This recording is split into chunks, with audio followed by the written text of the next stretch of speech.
Hello, কেমন আছো সবাই? আশা করছি সবাই ভালো আছে এবং সুস্থ আছো। আমিও ভালো আছি। তো দেখো, আমি আবার সেই এক যুগ পরে আরেকটা ভিডিও শেয়ার করতে চলে এসেছি তোমাদের সাথে। তো এটা ছিল রথযাত্রা ভিডিও, মানে সোজা রথের ভিডিও, যেটা কিন্তু 10 দিন হয়ে গেল। তারপরেও আমার এতই অলস যে ভিডিওটা এডিট করে ছাড়াই আর হচ্ছে না। তো যাই হোক, এবারের রথটা ছিল আমার কাছে একটু অন্যরকম, একটু স্পেশাল। চলো তো তোমাদের সাথে শেয়ার করছি সেই রথের দিনটা কীভাবে কাটিয়েছিলাম আর কেমন কেটেছিল, আমার কোথায় গিয়েছিলাম। তো দেখো, কথা বলতে বলতে চলে এসেছি ইস্কনে। তো এবারে রথযাত্রাটা আমরা দেখেছিলাম ইস্কনে। তো যাই হোক, দেখো এত ভিড় দেখে তো আমি রীতিমতো একদম কি বলবো, হতবাক হয়ে গেছি, মানে দুর্গাপূজার মতন ভিড়। তো আমরা এখানে রথ দেখতে গিয়েছিলাম, কিন্তু দুর্ভাগ্যবশত বলা যেতে পারে যে আমরা এখানে পৌঁছাতে রথটা কিন্তু বেরিয়ে গেছে। মানে এখান থেকে রথটাকে নিয়ে অন্য এক জায়গায় নিয়ে যাওয়া হয়, তো সেই উদ্দেশ্যে রথটা একদম টাইম মতো বেরিয়ে গেছে, আমাদের পৌঁছাতে দেরি হয়ে গেছে। তো চলো, কী করবো আর কি করা যাবে, এখানে একটু ঘুরে ঘুরে দেখি। সত্যি কথা বলতে আমার কিন্তু এই ইস্কন একটা খুব ভালো লাগার জায়গা। এখানে আসলে মানে কোন দিক দিয়ে যে সময় চলে যায় আমি ঠিক বুঝতেই পারি না, মানে এত ভালো লাগে। তো দেখো, বলতে বলতে সামনের দিকে আমরা চলে এসেছি, আর সামনের দিকে এতটাই ভিড় ছিল, মানে কি বলবো, আর এখানে ঢোকাই মুশকিল হয়ে গেছিলো। আর সেই দিন কিন্তু খুবই গরম ছিল, রোদ উঠেছিল বেশ। আর এদিকে দেখো, গরমে কিন্তু আমি পুরো সিদ্ধ হয়ে গেছি, একদম ঘেমে ঘুমে ঝোল হয়ে গেছি, কিন্তু কিছু করার নেই। মন্দিরে এসেছি, আর যতই গরম লাগুক মন্দিরের ভেতরে তো ঢুকতে হবেই। তো দেখো, ভিড় ভাড় ঠেলে আমরা একদম পৌঁছে গেছি, মন্দিরের ভেতরে প্রবেশ করে গেছি।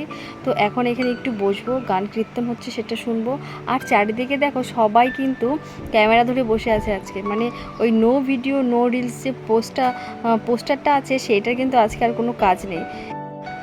তো এখানে অনেকক্ষণ বসার পরে আমরা তো চলে এলাম বাইরে। আর বাইরে থেকে, মানে উপর থেকে তোমাদের একটু দেখাচ্ছি, দেখো কতটা পরিমাণে ভিড়, মানে কত লোকজন সেখানে গেছিলো সেদিন।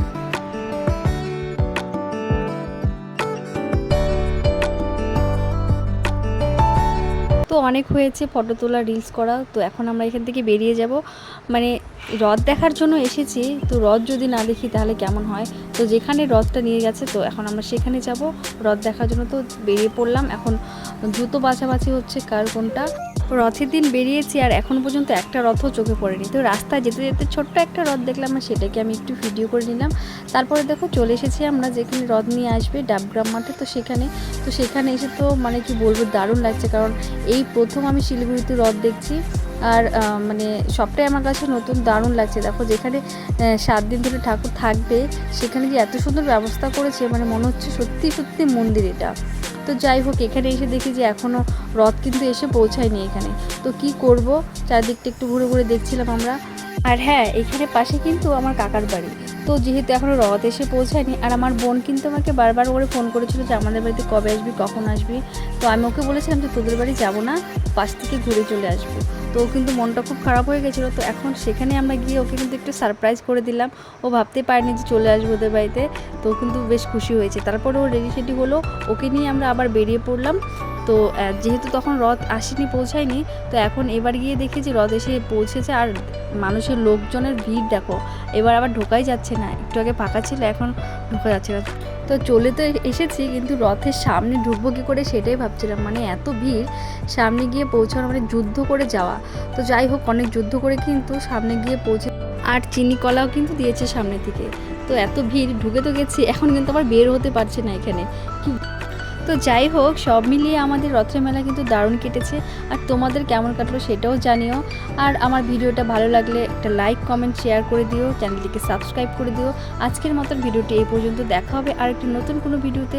সবাই ভালো থেকো, টাটা।